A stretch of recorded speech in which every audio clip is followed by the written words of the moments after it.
gros départ hivernal se confirme au FC Barcelone. FC Barcelone, Joan Laporta a pété un câble en tribune.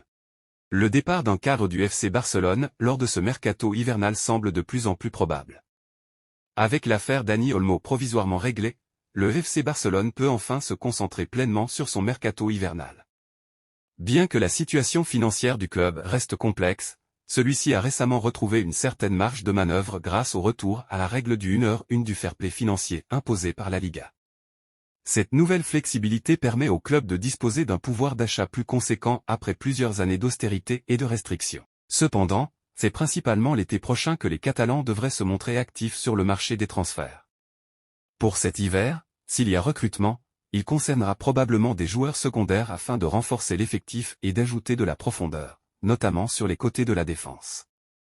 En revanche, plusieurs départs devraient se concrétiser rapidement, à commencer par celui d'Eric Garcia, qui pourrait rejoindre Girona.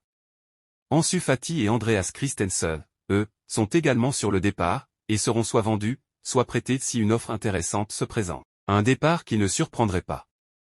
Ces derniers jours, des rumeurs ont émergé concernant un départ d'un cadre de l'équipe. La Juventus serait notamment intéressée par Ronald Araujo, et selon la presse italienne, le défenseur uruguayen aurait déjà donné son accord aux Turinois. D'après la Repubblica, un transfert vers le Piémont pourrait se concrétiser dans les jours à venir. Un accord entre les deux clubs serait sur le point d'être finalisé, portant sur un prêt avec option d'achat pour le joueur de 25 ans, récemment revenu sur les terrains après une blessure musculaire qui l'a éloigné de la compétition durant la première moitié de la saison.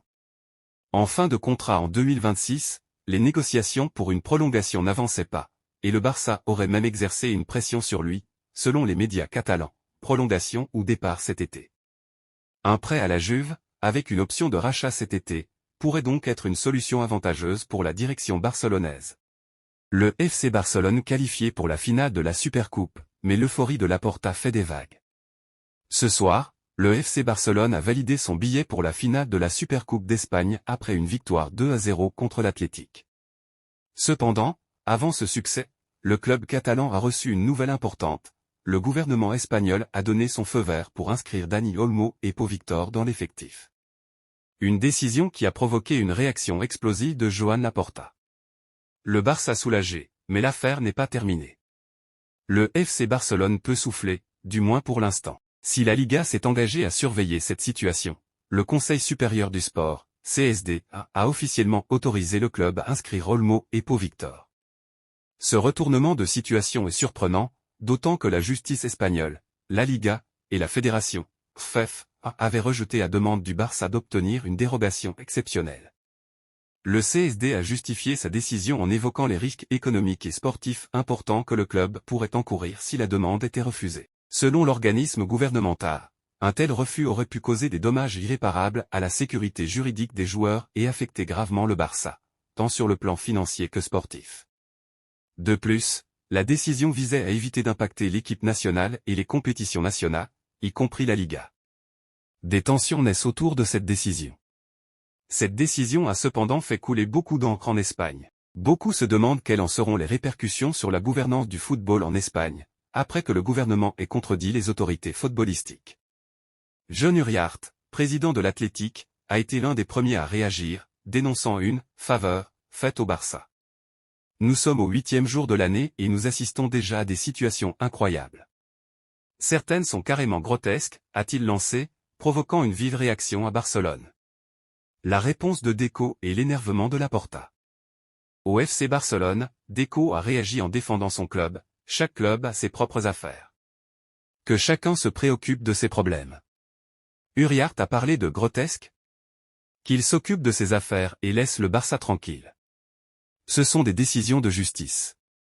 Cependant, c'est Joan Laporta qui a fait parler de lui ce soir-là.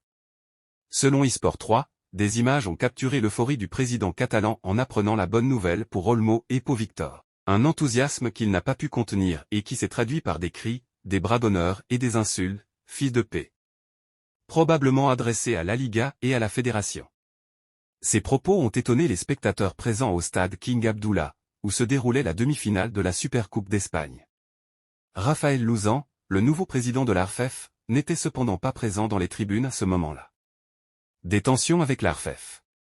Marca a révélé que les échanges entre les représentants du Barça et de l'ARFEF dans la zone des officiels étaient particulièrement tendus. Raphaël Louzan a préféré adopter un ton diplomatique en commentant la décision du CSD. Il est vrai que c'est une nouvelle importante, mais nous devons respecter les décisions d'une institution comme le CSD. Nous ferons une évaluation lorsque nous aurons plus de détails sur la mesure prise. Pourtant, Marca ajoute qu'un moment particulièrement tendu s'est produit lorsque Laporta a vu arriver les présidents des associations régionales et leur a demandé de manière sèche qui ils étaient.